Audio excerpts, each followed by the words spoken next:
നമ്മളങ്ങനെ കവിയൂർ നിന്നും നേരെ തെളിയർക്കാവിലേക്ക് എത്തി. വന്നപ്പോഴത്തേനും കുറച്ച് ലേറ്റ് ആയിട്ടുണ്ടായിരുന്നു. പക്ഷേ എങ്കിലും നമുക്ക് ഭഗവതിയെ കണ്ട് തൊഴാൻ പറ്റിയായിരുന്നു. അവിടെയെല്ലാം തൊഴുത് കഴിഞ്ഞിട്ട് ഇനി ഇവിടുത്തെ വയൽ വാണിഭത്തിലേക്കാണ് നമ്മൾ പോകുന്നത്.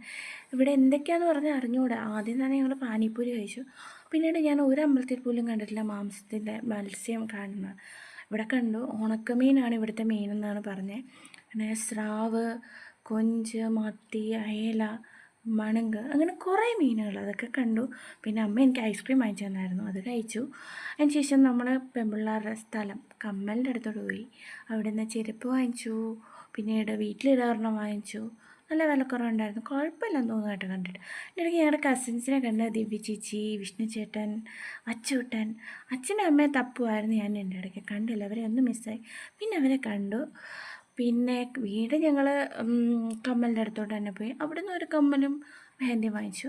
പിന്നീട് ഞാൻ 2 കപ്പ് എത്ര കിട്ടിയാലും ഞങ്ങളുടെ അവിടെ പൊട്ടിപ്പോവും. ഞാനാണ് മെയിനാണ് പൊട്ടിക്കാൻ. പിന്നെ കുട്ടികൾക്ക് കുറേ റൈഡ്സ് ഉണ്ടായിരുന്നു. എൻ്റെ പൊന്നെ, ഇതൊക്കെ കണ്ടപ്പോൾ സത്യം പറയാനുണ്ട് നമ്മൾ നൊസ്റ്റു അടിച്ചു. നമ്മുടെ പഴയ കാര്യങ്ങളാണ് ഓർമ്മ വരുന്നത്. ഓരോ ജീപ്പിലൊക്കെ കയറി എൻ്റെ മണ്ടിലൊക്കെ ചാടുന്നത്. നമ്മുടെ ഭാഗത്ത് സമയത്ത് ഇതൊന്നും ഇല്ലായിരുന്നു. പിന്നെ അമ്മ ചെടിയുടെ സ്ഥലത്തോട്ട് പോയി. അമ്മയ്ക്ക് ചെടിയെന്ന് വെച്ചാൽ അത്രയ്ക്ക് ഇഷ്ടമാണ്. അങ്ങനെ അമ്മ ചെടിയുടെ അടുത്തോട്ട് പോയി. അമ്മ പറഞ്ഞായിരുന്നു അമ്മയ്ക്ക് നെല്ലിയാമ്പരി വേണമെന്ന്. എന്തിനാന്ന് അമ്മയ്ക്ക് തലയിൽ എണ്ണ തേക്കാനായിട്ട് എണ്ണ കാച്ചാൻ. അങ്ങനെ കുറേ ചെടികളുണ്ട്. എന്തൊക്കെ വെറൈറ്റി ടൈപ്പ് ചെടികളാണ്. ദൈവമേ, സത്യം കണ്ടപ്പോൾ എല്ലാം നമുക്ക് അങ്ങ് വാങ്ങിച്ചോളാൻ തോന്നും. പക്ഷേ അടുക്കാൻ പറ്റില്ല, അമ്മാതിരി വിലയാട്ടോ. പക്ഷേ വാങ്ങിക്കുന്നവരുണ്ട് കേട്ടോ. എന്നാലും ഞങ്ങൾ നെല്ലിയാമ്പരി അത് വാങ്ങിച്ചു. പിന്നീട് അമ്മ കുറ്റിക്കുരുമുളക് അത് ഒരെണ്ണം വാങ്ങിച്ചു.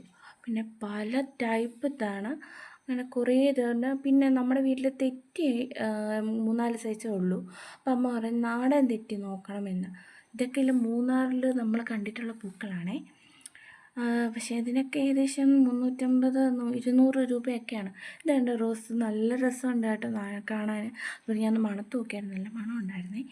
പിന്നീട് ഇവിടെ നിന്നാണ് നമ്മളൊരു തെറ്റി വാങ്ങിച്ചിട്ടുണ്ടായിരുന്നു. അപ്പോൾ ഇതെല്ലാം കഴിഞ്ഞ് ഷോപ്പിംഗ് എല്ലാം ഞങ്ങൾ പോകാനായിട്ട് പോവാണ്. അപ്പം ബൈ.